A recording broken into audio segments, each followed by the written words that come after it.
রাগ দেখেছো, তেজ দেখো না। একটা ভালো গল্পের খুব অভাব ছিল, তো একটু অ্যাগ্রেসিভনেসটা বেশি মনে হয়েছে আমার কাছে মুভিতে। এত বড় বাজেটের সিনেমা, মানে ওনারা স্ক্রিপ্টটা কেন ঠিক করে লেখালেন না কাউকে দিয়ে। আই এম ভেরি প্রাউড যে ভালো ভালো মুভি তৈরি হচ্ছে। জঙ্গলির রাগ দেখেছো, তেজ দেখো না। একটা ভালো সিনেমায় আসলে যেসব ইনগ্রেডিয়েন্ট থাকে, যেমন কালার গ্রেডিং, সিনেমাটোগ্রাফি, অভিনয়, সবই ছিল, শুধু একটা ভালো গল্পের খুব অভাব ছিল।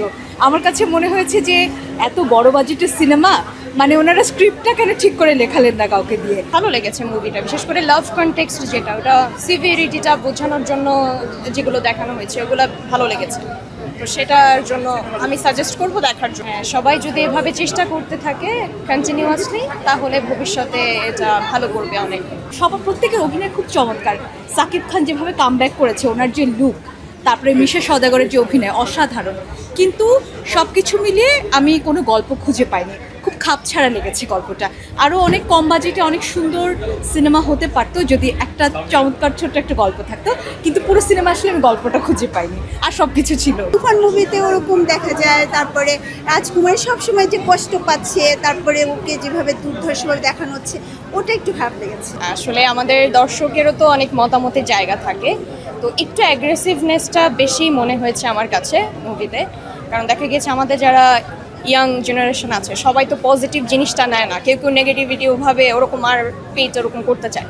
তো সেই জায়গা থেকে মনে হচ্ছে যে একটু অ্যাগ্রেসিভনেসটা কমালে বাচ্চা যারা আছে ছোট, ওরা দেখতে পারতো। মানে কিছু কিছু জায়গায় আমার অনেক ভয় লেগেছে। যদি আপনি একটা সিনেমাতে আসলে অনেক কিছুর উপরে রেটিং হয়, অভিনয়ের উপরে হয়, কেমন গ্রাফিক্স ব্যবহার করা হয়েছে, কেমন সিনেমাটোগ্রাফি, অন্যান্য সব ক্ষেত্রে আমি হয়তো 10-এ 8 করে দিব।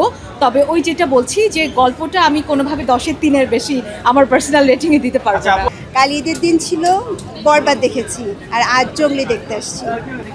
আমার কাছে যেটা মনে হয়েছে সেটি বলি, ও ভালোবাসার জন্য সব কিছু বরবাদ করে দিতে পারে শাকিব খান।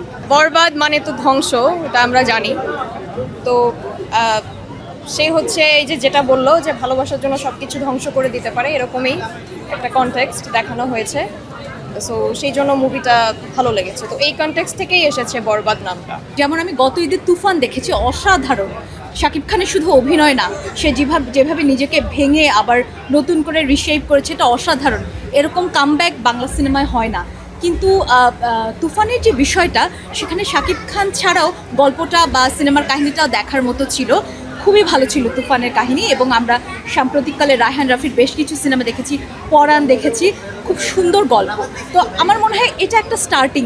হয়তো এই মুভিটা গল্পের দিক থেকে একটু পিছিয়ে আছে, অন্যান্য অনেক দিক থেকে কিন্তু এগিয়ে আছে। তো একটু চেষ্টা করলে আমার মনে হয় অনেক ভালো হবে। আই এম ভেরি প্রাউড যে ভালো ভালো মুভি তৈরি হচ্ছে।